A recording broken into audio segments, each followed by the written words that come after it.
Chapter 15. In the Valley of the Mimente. On Tuesday the 1st of October, we left Florac late in the afternoon.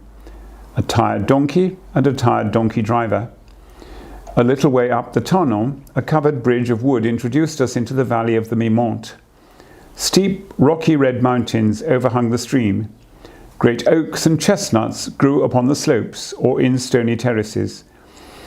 Here and there was a red field of millet or a few apple trees studded with red apples, and the road passed hard by two black hamlets, one with an old castle atop, to please the heart of the tourist. It was difficult here again to find a spot fit for my encampment. Even under the oaks and chestnuts, the ground had not only a very rapid slope, but was heaped with loose stones, and where there was no timber, the hills descended to the stream in a red precipice, tufted with heather. The sun had left the highest peak in front of me, and the valley was full of the lowing sound of herdsmen's horns as they recalled the flocks into the stable, when I spied a bight of meadow some way below the roadway in an angle of the river. Thither I descended, and, tying Modestine provisionally to a tree, proceeded to investigate the neighbourhood. A grey, pearly evening shadow filled the glen. Objects at a little distance grew indistinct and melted bafflingly into each other, and the darkness was rising steadily like an exhalation. I approached a great oak, which grew in the meadow, hard by the river's brink, when to my disgust the voices of children fell upon my ear, and I beheld a house round the angle on the other bank. I had half a mind to pack and be gone again, but the growing darkness moved me to remain. I had only to make no noise until the night was fairly come, and trust to the dawn to call me early in the morning. But it was hard to be annoyed by neighbours in such a great hotel. A hollow underneath the oak was my bed. Before I had fed Modestine and arranged my sack, 3 stars were already brightly shining, and the others were beginning dimly to appear. I slipped down to the river, which looked very black amongst its rocks, to fill my can, and I dined with a good appetite in the dark, for I scrupled to light a lantern while so near a house. The moon, which I had seen, a pallid crescent, all afternoon, faintly illuminated the summit of the hills. Not a ray fell into the bottom of the glen where I was lying. The oak rose before me like a pillar of darkness, and overhead the heartsome stars were set in the face of the night. No one knows the stars who has not slept, as the French happily put it, à la belle étoile. He may know all their names, and distances, and magnitudes, and yet be ignorant of what alone concerns mankind, their serene and gladsome influence on the mind. The greater part of poetry is about the stars, and very justly, for they are themselves the most classical of poets. These same faraway worlds, sprinkled like tapers or shaken together like a diamond dust upon the sky, had looked not otherwise to Roland or Cavalier, when, in the words of the latter, they had no other tent but the sky, and no other bed than my Mother Earth. All night a strong wind blew up the valley, and the acorns fell pattering over me from the oak.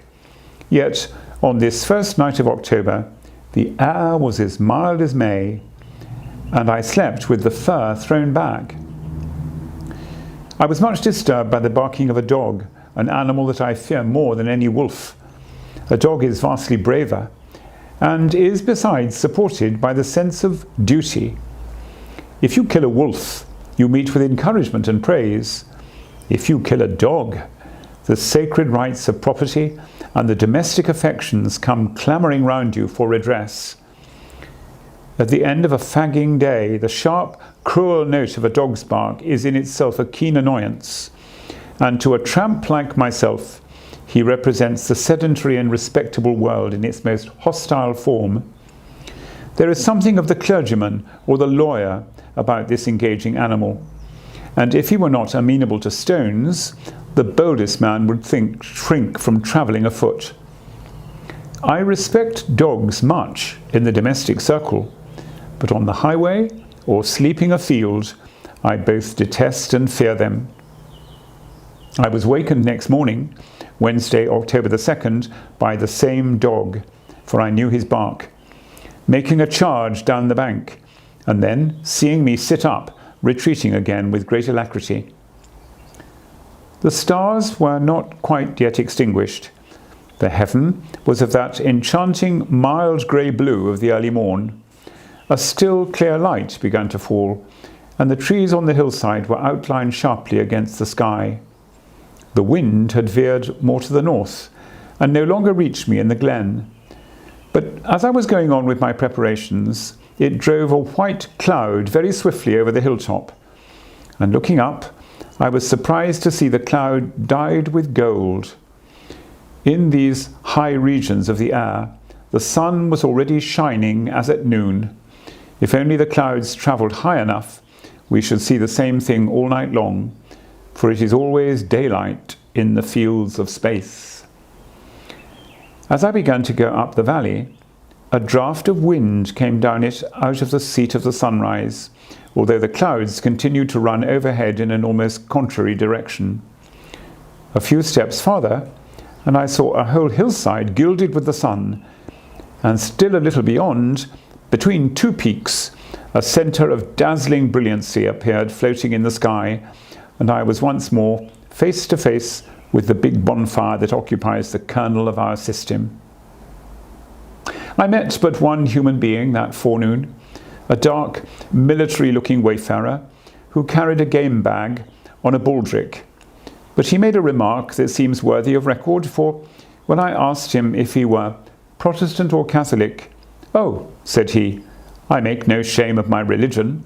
I am a Catholic." He made no shame of it. The phrase is a piece of natural statistics, for it is the language of one in a minority. I thought with a smile of Baville and his dragoons, and how you may ride roughshod over a religion for a century, and leave it only the more lively for the friction. Ireland is still Catholic. The Cévennes is still Protestant.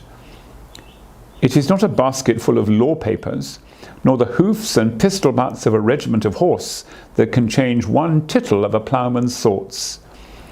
Outdoor rustic people have not many ideas, but such as they have are hardy plants and thrive flourishingly in persecution.